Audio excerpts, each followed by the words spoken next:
L'Europe nous avait promis 750 milliards d'euros pour sortir de la crise du Covid. Mais la vérité, c'est que c'est une gigantesque arnaque. Bruxelles a emprunté cet argent auprès de banques privées en notre nom et cela va nous coûter 1400 milliards avec les intérêts. Résultat, chaque Français devra rembourser chaque euro gaspillé. Et pourquoi? Des panneaux solaires chinois, des voitures électriques hors de prix, des formations inutiles? Aujourd'hui, ce plan est déjà un échec total. L'économie européenne ne repart pas, les prix continuent d'exploser, les entreprises ferment et les Français s'appauvrissent. La relance promise n'a jamais eu lieu. Et pourtant, Bruxelles veut récidiver avec un nouveau plan pour financer une armée européenne, le programme de soutien à la défense européenne. Exactement la même méthode, faire payer aux Français une dette décidée ailleurs. Pendant ce temps, notre propre armée ne peut même plus payer ses factures. Il manque 8 milliards d'euros. Nous avons tout donné à l'Ukraine et maintenant, alors que le monde s'enflamme, notre pays est sans défense. Demain, Bruxelles ne se contentera plus d'emprunter en notre nom. Elle ira directement chercher l'argent dans nos poches avec de nouvelles taxes européennes. Elle appelle cela des ressources propres. Je refuse de voir notre liberté bradée par des bureaucrates irresponsables. Ça suffit. Je suis ici pour défendre la France, notre liberté et votre argent. Il est temps d'arrêter ce scandale maintenant. Je vous remercie.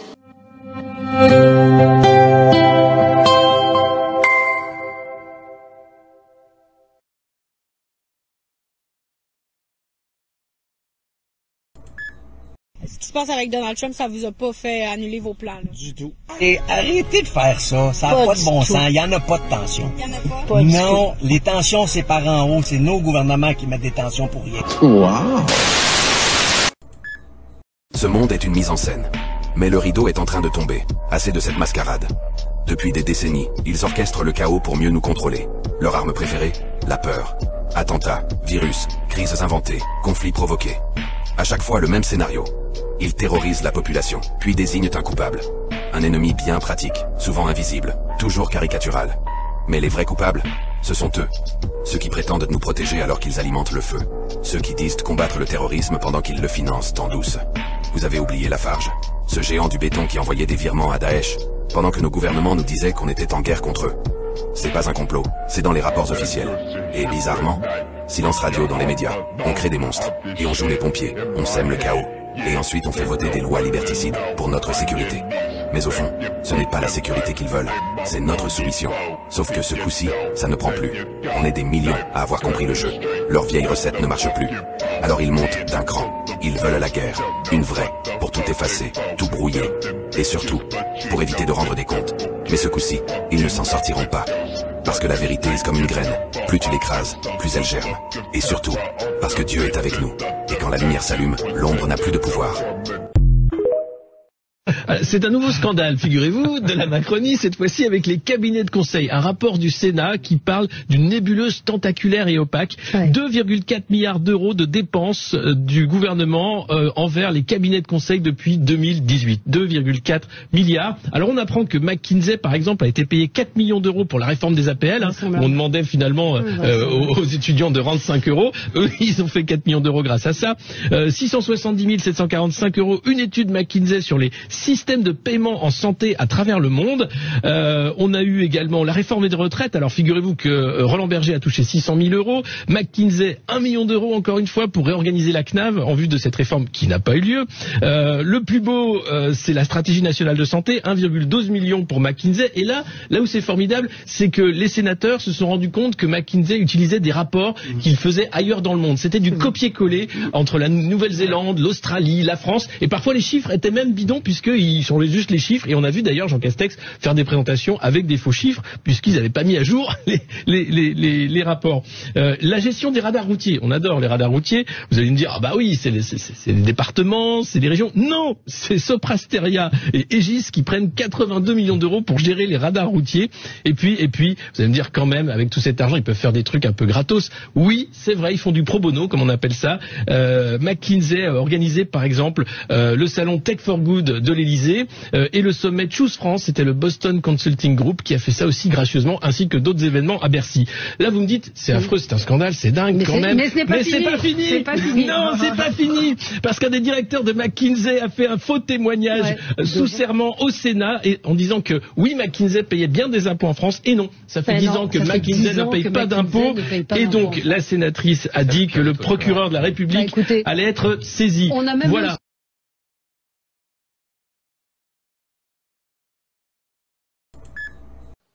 J'ai fait tout un travail sur l'histoire des vaccins.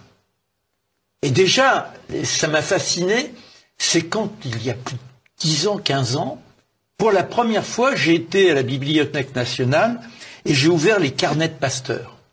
J'ai ouvert aussi les carnets de ceux qui étaient dans son entourage. Et j'ai découvert la vérité sur la création, l'invention du vaccin contre la rage. C'est une imposture totale qui est consignée dans les écrits de Pasteur, dans les écrits de Roux, Émile Roux, qui était son principal adjoint et qui explique comment ils ont triché pour masquer les drames qui suivaient certaines vaccinations. Et ça, j'en ai parlé à des copains médecins. Quand la première fois, un ou deux étaient au contact de ce que j'appelais moi une vérité indubitable, puisque c'était eux les auteurs qui la révélaient, ils me disaient mais c'est pas possible, on est allé à la fac, on nous l'aurait dit. C'est ça qui est extraordinaire. J'ai l'un de mes meilleurs amis qui malheureusement est mort aujourd'hui, il était docteur en philosophie, il était docteur en médecine et psychiatre, il s'appelait Serge Tribolet. Et Serge, le jour je lui dis mais quand même Serge, voilà la vérité de Pasteur. Alors il a lu, il dit mais c'est pas possible et moi qui me veux être constamment dans un principe d'interrogation, j'ai gobé à l'université comme ça sans me poser de questions. Oui, parce que c'est tellement là, indubitable. Bon bah d'accord, on va pas perdre son temps à revisiter les éléments, les fondements. Les fondements, ils sont acquis une bonne fois pour toutes. Eh bien non. Les fondements ne sont pas des vérités.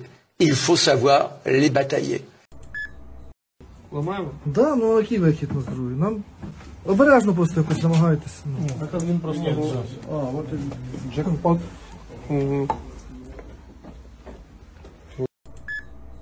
Que pensez-vous de Macron? Le mot merde n'est probablement pas un beau mot en français. Regardez les scandales de corruption monstrueux en France.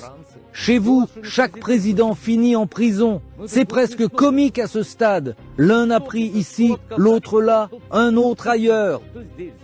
Si l'on regarde comment se déroulent vos élections, on a éliminé un vrai candidat, on a accusé une prétendue femme de chambre, puis on a découvert qu'il n'y avait rien. Mais on a privé Strauss-Kahn de se présenter, puis on a inventé un scandale pour un autre candidat, et on a propulsé Macron. On lui a opposé 2 fois un candidat, le seul qu'il pouvait battre, cette pauvre femme portant le nom de Le Pen, qui par définition ne peut gagner en France. Et à chaque fois, vous faites semblant d'avoir une démocratie.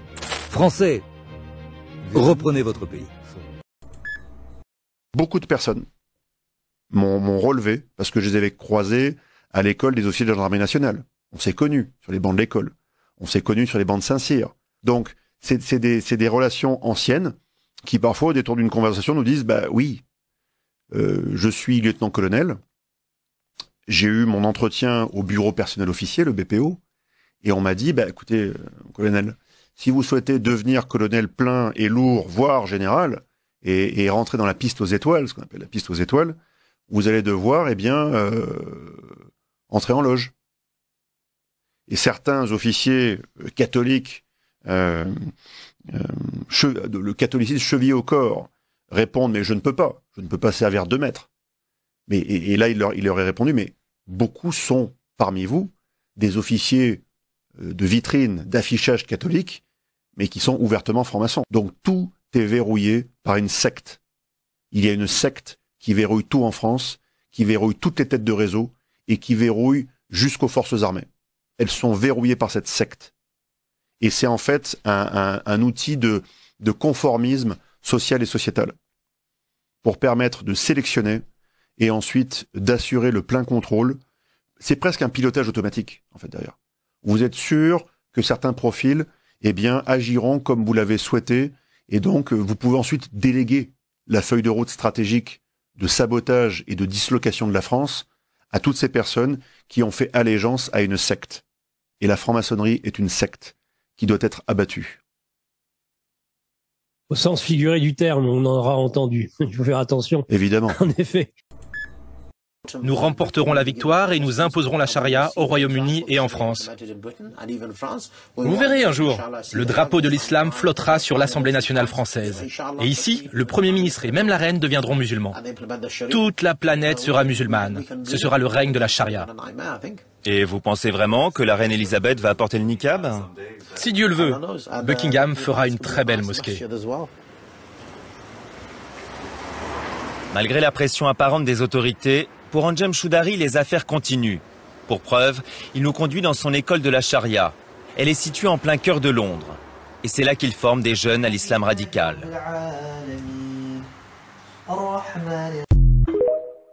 Mais où passe le pognon?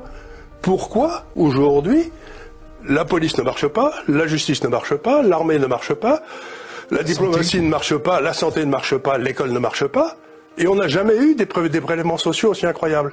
Donc, mais qu'est-ce qu'ils font du fric? C'est ça la vraie question. Ils nous piquent du pognon dans tous les sens et personne n'a la moindre idée. La première des choses qu'on devrait demander les Français, c'est un audit des dépenses de l'État. Mais qu'est-ce que vous faites de notre fric? Les implications de cela sont franchement tout simplement historiques. Plus d'une centaine de documents que nous avons publiés vendredi détaillent et fournissent des preuves de la manière dont cette conspiration de trahison a été dirigée par le président Obama, quelques semaines seulement avant qu'il ne quitte ses fonctions, alors que le président Trump avait déjà été élu. Ce n'est pas une question de démocrate ou de républicain, c'est une question tellement grave qu'elle devrait inquiéter chaque Américain, car elle touche à l'intégrité de notre République démocratique. Ce que nous avons vu se produire ici, comme les documents que nous avons publiés le décrivent en détail, c'est qu'un président en exercice des États-Unis, ainsi que son cabinet et son équipe dirigeante, n'étaient tout simplement pas satisfaits du fait que le président Trump ait remporté l'élection, que le peuple américain ait choisi Donald J. Trump pour être le prochain président, commandant en chef des États-Unis. Ils ont donc décidé de faire tout leur possible pour tenter de saper sa capacité à accomplir ce pourquoi les électeurs l'avaient mandaté. Ainsi, ils ont créé cette pièce de renseignement fabriquée, affirmant que la Russie avait aidé Donald Trump à être élu, ce qui contredisait toutes les autres évaluations faites auparavant, dans les mois précédant l'élection, qui disaient exactement le contraire, que la Russie n'avait ni l'intention ni la capacité de pirater, entre guillemets, l'élection présidentielle américaine. L'effet de ce que le président Obama et son équipe de sécurité nationale ont fait a été de détourner la volonté du peuple américain, de saper notre République démocratique et de mettre en œuvre ce qui reviendrait essentiellement à un coup d'État de plusieurs années contre le président Trump, dûment élu par le peuple américain. This is 153 pages of the confidential agreement between Moderna and the U.S. government. And it goes back to 2015. Jason, what was happening in 2015? Frankenstein coronavirus. That's right. The same time Dr. Barrick and Dr. Shi published their paper on the new Frankenstein coronavirus. In fact, let's skip down to page 104. It shows that the NIH and Moderna were collaborating with Dr. Barrick. Wow. His signature is on page 106 of the Material Transfer Agreement. But let's get back up to the top of the specific agreement. The NIH appears to be transferring the mRNA tech to Dr. Barrick. But look what they want to make clear. Quote, mRNA coronavirus vaccine candidates developed and jointly owned by the NIAID and Moderna. I'm sorry. I mean, I've seen ulterior motives before, but usually you see them coming. Did you know that the government co-owns the vaccine? Oh, by the way, this is not part of the Trump's thing. This is not part of that. This is 2015. The same government that is now mandating its use owns the vaccine. Patriots, something massive is happening behind the scenes, and it's not just the weather that's being manipulated. On the surface, it looked like a tragic natural disaster in Texas. But when you peel back the curtain, you start seeing military-grade tech, wiped satellite data, and children vanishing under cover of darkness. This wasn't a flood, it was a strike, a weather weapon strike. And the targets? The children of patriots. Weather warfare exposed. On Independence Day, as Americans celebrated freedom, a biblical flood swept through central Texas, killing at least 27 people, including 9 children, and leaving over 20 young girls missing from a summer camp called Camp Mystic, the epicenter of the storm. But this wasn't just any camp. Camp Mystic is known as a haven for children of military families, whistleblowers, and Christian conservative leaders. And that made it a target. According to white hat military sources, the flood wasn't natural. It was geoengineered, a weaponized storm activated with precision. Satellite radar picked up microwave pulse anomalies 48 hours prior. Spiral-shaped cloud formations, unnatural and artificial, appeared overhead. Then, just before impact, the NOAA servers mysteriously lost satellite records from the area. This wasn't an act of God, it was a deep state operation, masked as climate chaos. The missing girls and GPS convoys, the most disturbing intel, 20 girls vanished and 7 GPS anomalies were tracked leaving the flood zone during the 90-minute blackout. These convoys were escorted by unmarked, non-governmental black ops vehicles. White hat operatives suspect these were imposters posing as federal agents, taking advantage of the chaos to abduct children under the radar. At least 4 of the missing girls have direct family ties to ongoing investigations into elite trafficking and bioweapon profiteering. This was not random. This was targeted. Trump's response, military rescue instead of FEMA. Within hours, President Trump, not FEMA, activated Emergency Executive Order 2771, authorizing a special military rescue operation. The mission was led by White Hat Special Command units, bypassing the deep state-controlled federal infrastructure. Result?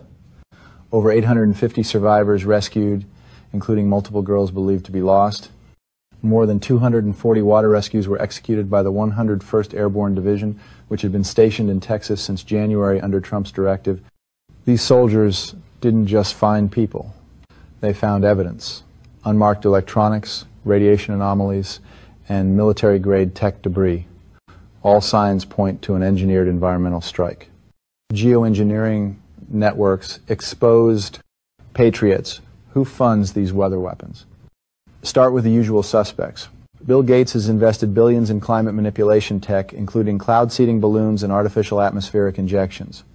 George Soros bankrolls UN-backed resilience zoning programs in Texas, preparing for land seizures after man-made disasters. And behind them all, the globalist financial puppeteers, BlackRock and Vanguard, both with ownership stakes in geoengineering contractors linked to military operations. The World Economic Forum, their leaked internal docs labeled Texas as a sovereignty threat zone. Why? Because Texas still believes in faith, freedom, and firearms. Land grab under cover of chaos.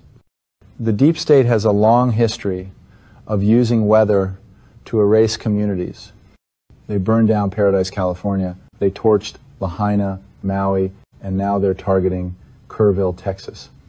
After every natural disaster, they invoke Agenda 2030 protocols to seize land from displaced victims. They call it sustainable development. We call it what it is, strategic takeover. Even in Los Angeles, landowners like Grant Cardone are pushing back, suing local governments for what he calls the biggest land grab in U.S. history. The playbook is clear. Destroy, declare, confiscate. But this time, it's different. Trump's team is blocking all disaster-linked land seizures. Every fake claim tied to Agenda 2030 is being invalidated. Cleaning House, NOAA, FEMA, DHS under investigation. As of this update, over 110 federal employees from NOAA, FEMA, and DHS have had their clearances revoked, pending investigation for data tampering, obstruction, and unauthorized weather operations. The swamp is being drained from the inside out.